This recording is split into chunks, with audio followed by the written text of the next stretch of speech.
Happy Life After Rebirth. Chapter 1, Return. Ting tang dot sing tang.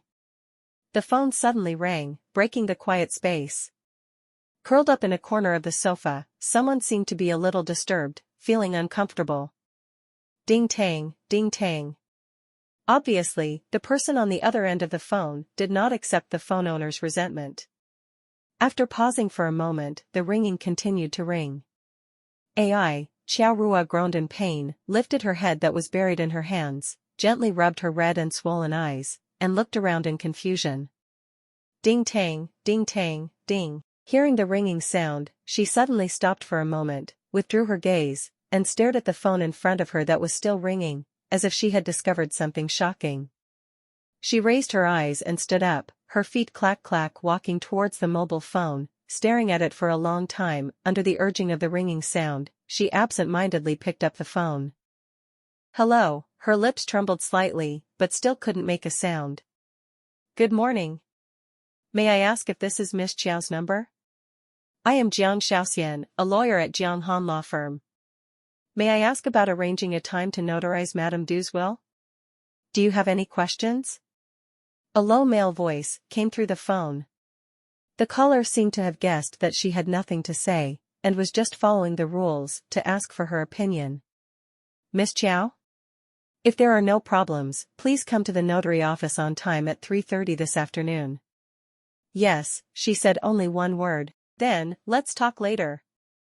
The lawyer was about to hang up, but seemed reluctant. Miss Chiao, please hold back your grief. Seeing no reaction, the other party just bowed his head, sighed, and hung up the phone. Oh, Lawyer Jiang, can still sigh? In the law office, a man looked teasingly at the man sitting behind the desk. Jiang Xiaoxian slightly frowned, not intending to continue. Some people just liked to tease him the more they paid attention.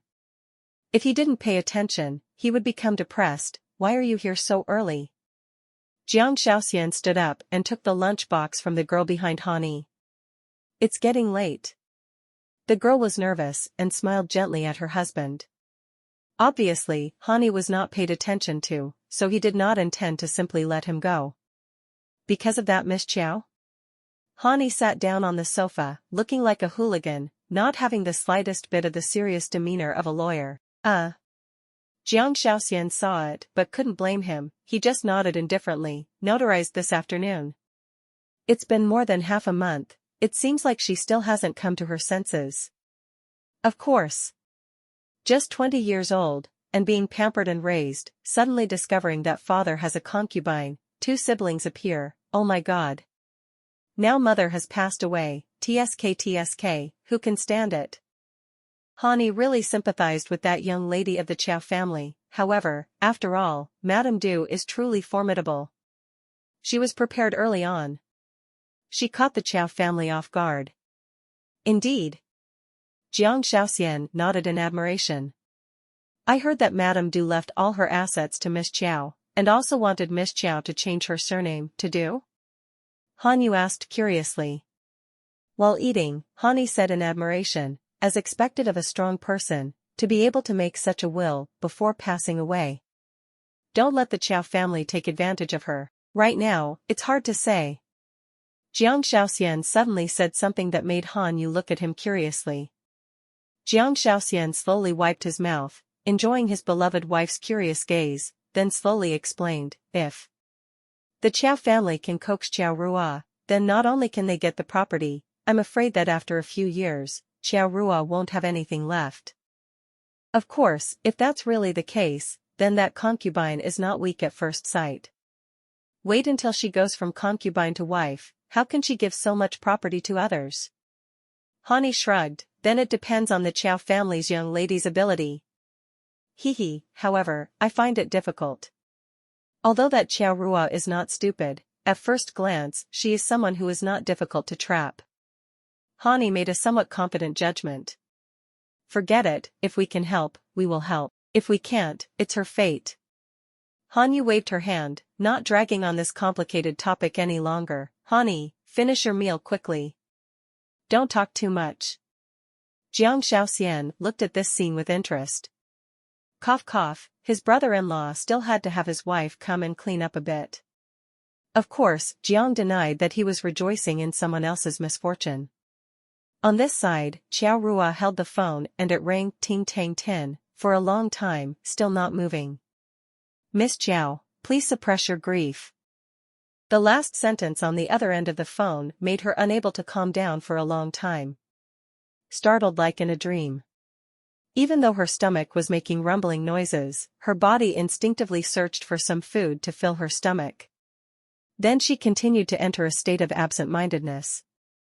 Until 3 o'clock, Jiang Shaoxian called again to remind her that it was almost time, so she should prepare to go out. She regained her composure, quickly returned to the room, and briefly cleaned up.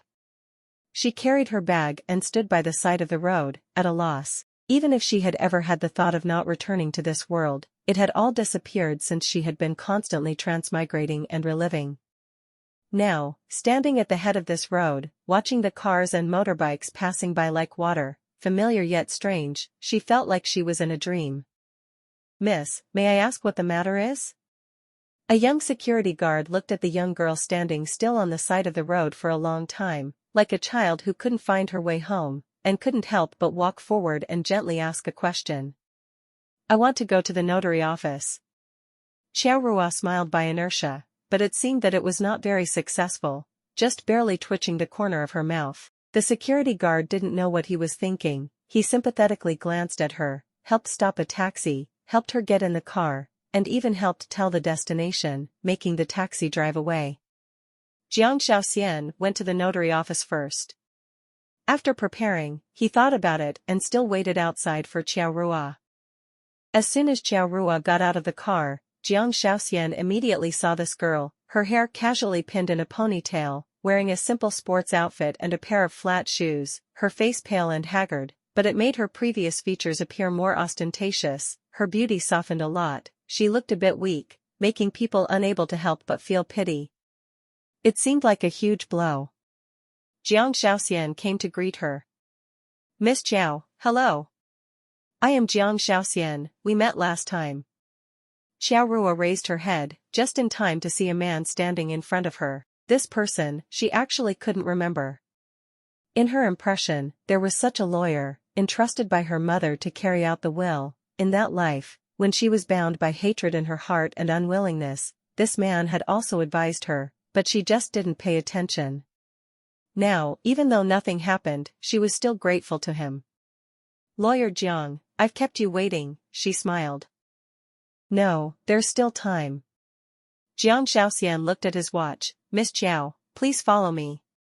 She secretly felt lucky. If it wasn't for this lawyer Jiang coming to greet her, she would have had to search for a while. Without saying much, she followed him to the notary office. Suddenly, he stopped. She couldn't react in time, almost bumping into his back. "I'm sorry," she raised her forehead, awkwardly smiling at him. "No problem. We've arrived." She raised her head, looked at the 3 big words Notary Public Office on the door, and frowned slightly, not knowing what she was thinking. Rua, you're here." A middle-aged man's voice came from behind. Her figure stopped, slowly turning around to look behind her.